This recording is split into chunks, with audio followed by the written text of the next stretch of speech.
Okay, Riverland College and Long Prairie Grey Eagle. Forgive me for just doing kind of a desk thing today.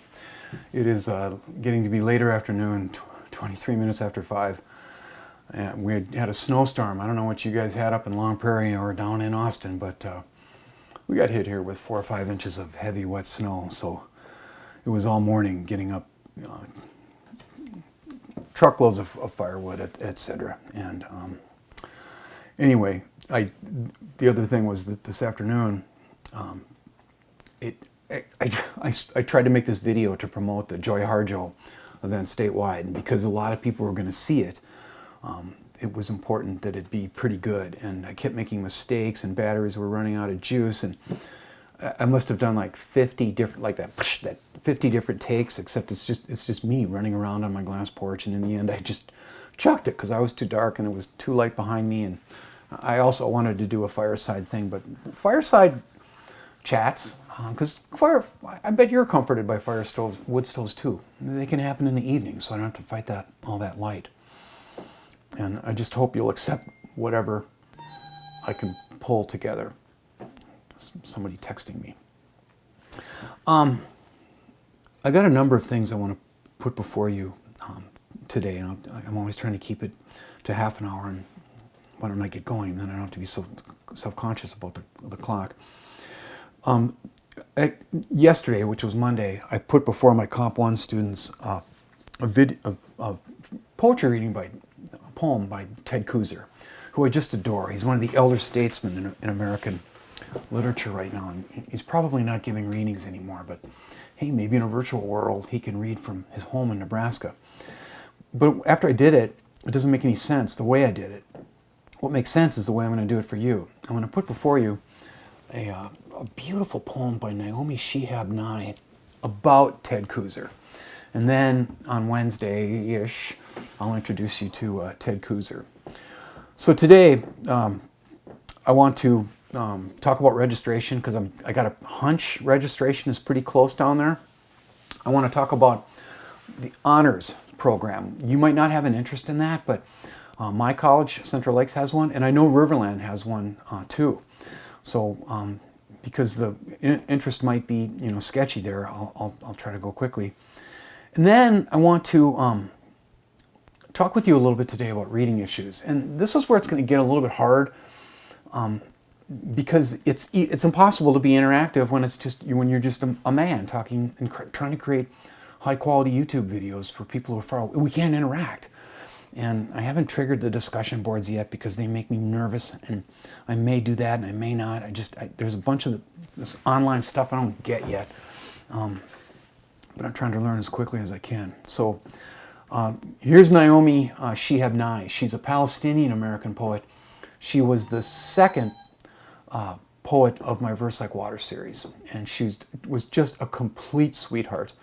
And I'll have to edit this YouTube video once I get it downloaded, but here's Naomi, who I adore.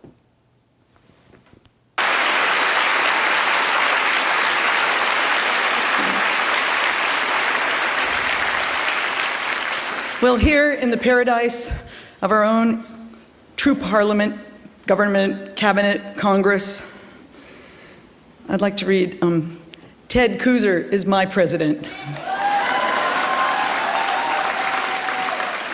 When I travel abroad, I will invoke Ted's poems at checkpoints. Yes, Barnes. Yes, memory, gentility, the quiet little wind among stones. If they ask, "You are American?" I will say, "Ted's kind of American." No, I carry no scissors or matches. Yes, horizons, dinner tables. Yes, weather, the honesty of it. Buttons, chickens. Feel free to dump my purse. I'll wander to the window, stare out for days. Actually, I have never been to Nebraska, except with Ted, who hosted me dozens of times, though we have never met.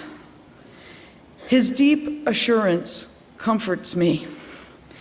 He's not big on torture at all. He could probably sneak into your country when you weren't looking and say something really good about it. Have you noticed those purple blossoms in a clump beside your wall?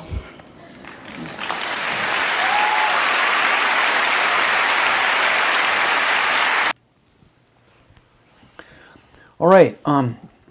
Again, I don't know the dates down there at Riverland, but at Central Lakes College, students started signing up for class this week, and I'm pretty sure a couple things are the same. Thing one is everything's hierarchical in the world of school. So the first people at most state colleges who are allowed to enroll in classes are what we call priority students. Typically, they are either veterans or they belong to TRIO services. And I know you got TRIO down there.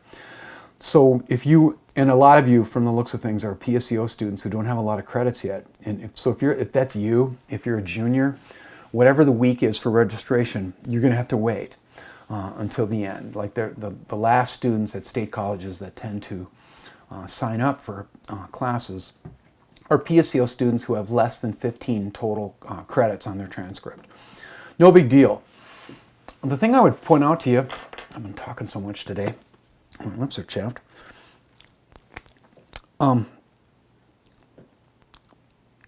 If you want to get the AA degree at Riverland and my day job, they're both my day jobs. Both of these jobs are important to me. You have to take Comp 1 and Comp 2. It's curious to me that at Riverland, Comp 1 and Comp 2 are 3-credit classes. That means their English teachers are busier. At Central Lakes College, those are 4-credit classes, and I hope they always stay that way. So here's the thing. And again, I'm kind of talking about something I don't fully get, but I'm pretty sure this is the deal.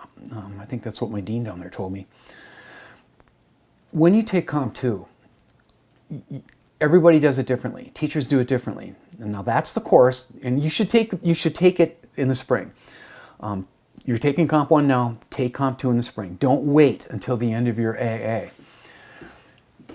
It generally goes like this. We have Comp 2 classes that teachers offer in kind of a general way, right? And what that means is that you can conduct and create research projects that are on whatever you're interested in, okay?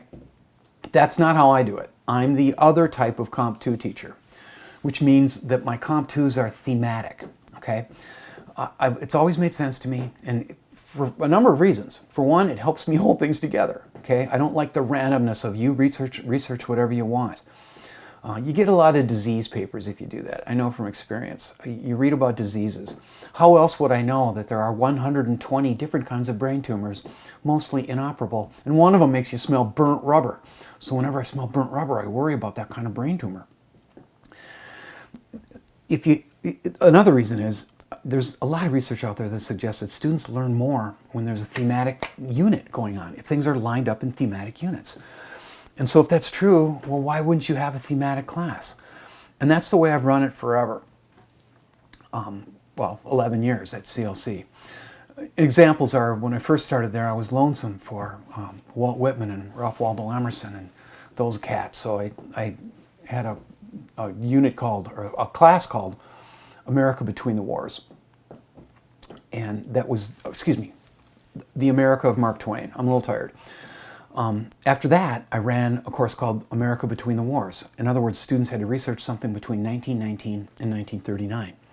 Because I absolutely love the medieval period. I'm a closet medievalist. I have a secret history degree, almost entirely in classical and medieval history. I ran a medieval unit at Central Lakes College, and I was happy for a couple of years. Then, 1 year too long, for about 3 years, I ran a course on monstrosity in literature. Right? We took a look at literature's great monsters, and then when we got to Victor Frankenstein, we pivoted to the study of emerging technologies and stuff going on in science.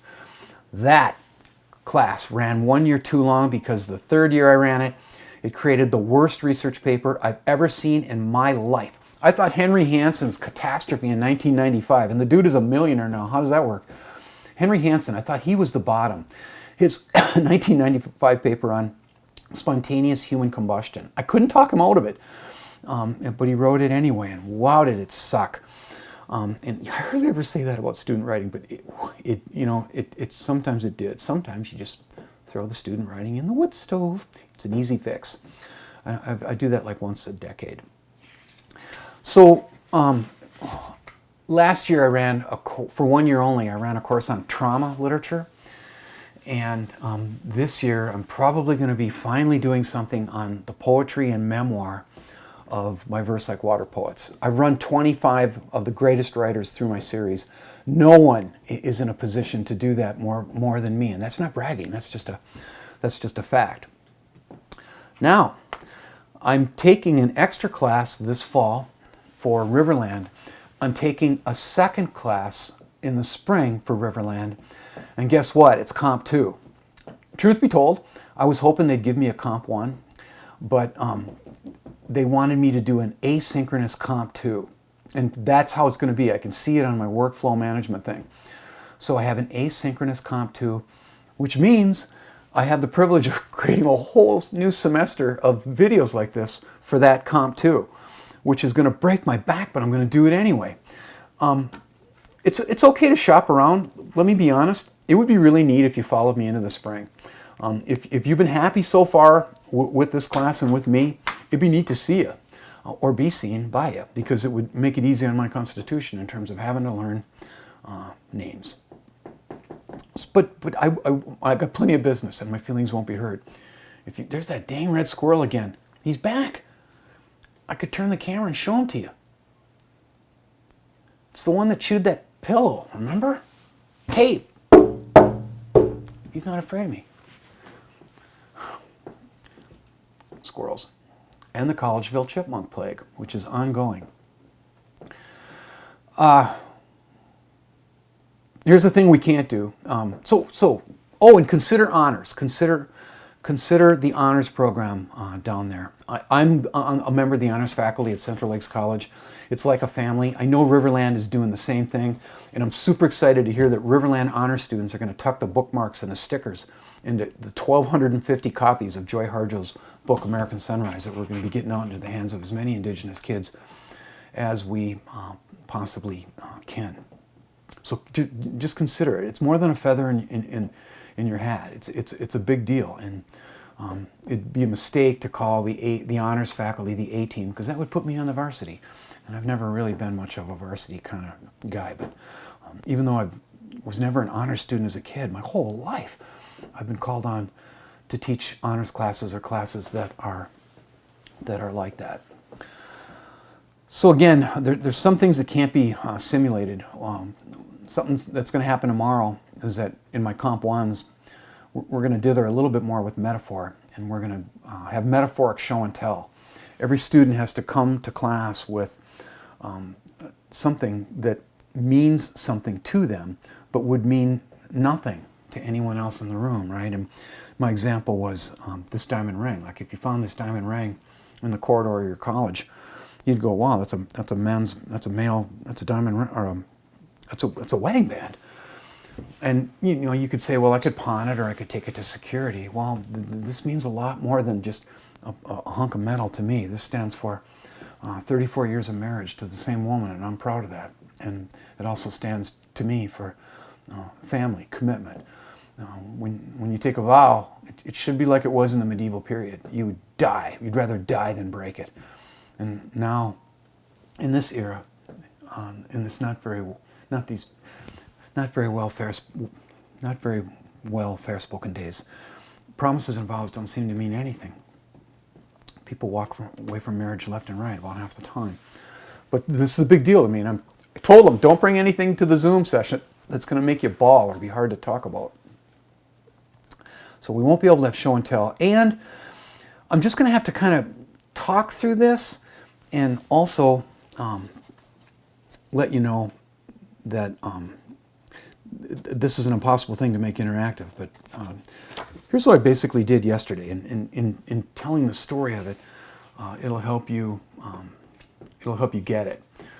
So basically what the procedure is, as we turn towards reading issues, which is really what we're going to be doing now, I said to my students, my captive charges, both my 9 and my 10 o'clock section, and you can ask yourself the question yourself as I ask it, I said, okay, here's the scenario. I'm going to give a poem to so-and-so, Kylie Bissek, and I'm going to give a poem to Avery Anakala.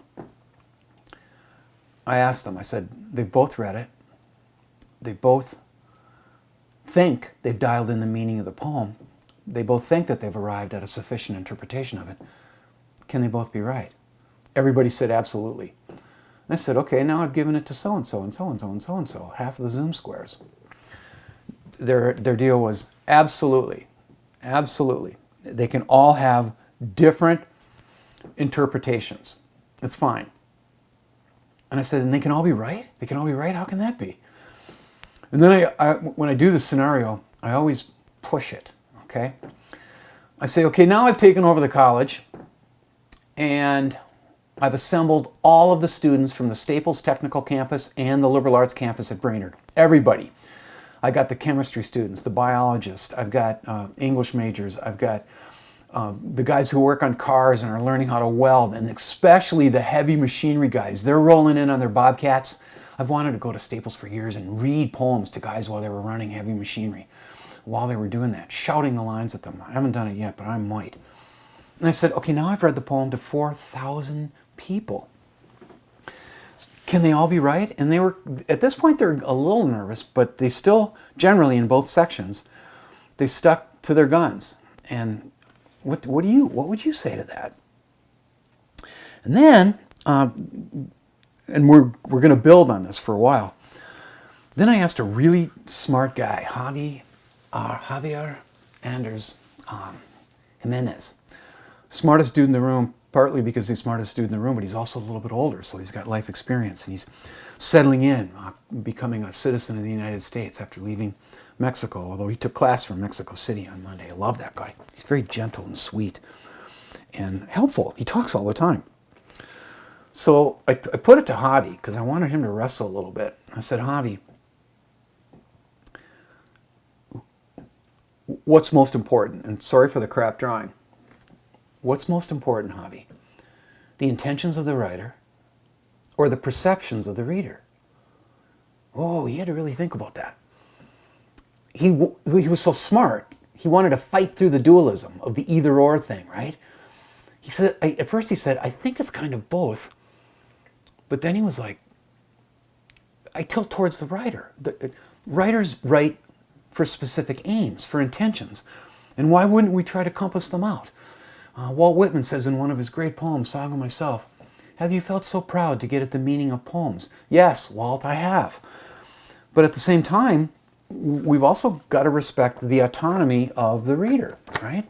So this is a big question. This is a huge question. I'm going to repeat it. What matters most? The intentions of a writer or the perceptions of a reader? I'm all over the map on this. There's days where I'm with the writer. I'm trying to figure out what the writer means. And there's days where I want to pick up something and deconstruct it or reconstruct it. And we will get to that later. I want to end with a, don't worry, I got a few minutes to talk yet. If you like these videos, you'll be happy. If you're just speeding me up and dying for this to be over with, you got a ways to go yet. I always have students who kind of shrug their shoulders and say, who cares, right? Who cares? It doesn't matter. I'll pick it up and read it any way I want. And so then the question became, well, what happens when writers are misinterpreted? I'm probably looking at a ton of people right now who have been misinterpreted before. And how does that feel? Like when you send a text and somebody doesn't get it, or somebody misinterprets your tone or your attitude. We've already talked about that. Does that matter to you? It should. And so when we got to the end of class, I told them a story that I'm going to tell you, and it kind of puts before us a concrete test of what this is about, and it stars a very young version of me. Way back in 1983, I got on an MTC bus because my crap Ford Fairmont station wagon wouldn't start, and I had to get to a bartending job that I had. I'm not proud that I did that, but everybody's got to eat and live, and I was young, and phone wasn't exactly ringing off the hook, and I hadn't taken up the teaching life yet. I'm 23 in this story. But I'm a graduate of St. John's, and I got my triple major, and I was about to begin my minor in secondary education. That's not the point. I get on the bus. I'm going downtown. It's cold. It's 20 below. And kind of a street person-y kind of dude got on the bus, looked pretty down on his luck, right? And there were seats everywhere on the bus. There were only a few people on it, and yet he sat right next to me, and he kind of smelled, and I'm like, okay, why is this happening? And then as the bus started to move through the streets of Minneapolis, the dude did something weird. He had one bare hand in the cold, and one of his hands had a chopper mitten. He had a newspaper and a lunchbox. And he obviously wasn't well, or was possibly struggling. And what he did was he put the mitten up to the bus, and he went, go left, go right, go right, go right, go right, stop. Well, he had the route memorized. And if you're an English major, it's like, okay, irony time. He thinks that he's in charge of a massive MTC bus, but really he's not in control of anything. And America will eat you up. And it looks like that what was happening to that guy. So I go home and I write a poem about it, and I sent it to, this is back when I wanted to be a poet instead of a poet host. And I sent it to a magazine, a periodical, a beautiful journal called Milkweed Chronicle, which later became Milkweed Editions, one of the beautiful poetry presses in Minneapolis. It's a big deal now. And I sent it to an editor named Jeff Johnson. He had my name. I later wrote a poem for him called I'm Being Afraid of Other Jeff Johnsons. He published that too. So Jeff Johnson loved the poem by me, Jeff Johnson. And he paid me. He sent me a check for $50. He wondered if that was enough. And I'm like, are you kidding? I've never seen money, period. Usually you just get free copies when you publish a poem. There's no money in it until you get to the top. So here's the thing. I'll tell you a little secret. If you're an aspiring poet like I was, when you finally get your free copies all shrink wrapped in plastic, you do two things. I can guarantee you this because I did it more than once. The first thing you do is you go to the table of contents and you find out what page your poem is on. Page 88 is what it was. And I went and I looked because you want to see what the poem looks like on the page. Narcissism never dies. And oh, there's my name, Jeff Johnson. And they even made a little illustration for it on the opposing page. So I'm like, wow, really? For the travel issue of Milkweed Editions in 1983. The second thing you do is you go to the editor's remarks in the vainglorious hope that the editor will mention you in the introduction. And I open it up, and sure enough, Jeff Johnson is writing about me, Jeff Johnson, in paragraph 1. And he said something along the lines of, and my students want me to go look for this and show them a photograph of it because it's in the Elkwin Library in the stacks. And I don't know how many poems I published, maybe 25, 30. The editor wrote, when Minneapolis poet Jeff Johnson writes of a kindergartner's first day of school, he writes about the same essential journey we all take. And I told my students, I went, what? What? Wait a minute. I put a gray lunchbox under the man's arm. Valerie, would you give little Pete a gray lunchbox for kindergarten? No, you give him a lunchbox that's got little Smurfs and Disney characters, even though I don't like Walt Disney for reasons I'll keep real quiet about. You give him something colorful. And I went, dude, I stood on this cement stoop going, I put a newspaper under his arm. Does a kindergartner go to kindergarten with the New York Times under his arm? I was misread. I was misinterpreted. And I asked my students. Now they're confused, right? I've trotted this story out for years because it works. Stories work. They illustrate ideas and concepts. I said, how would you feel if that were you? How would you feel if you were me? And I heard some standard things. Well, okay, you got the money.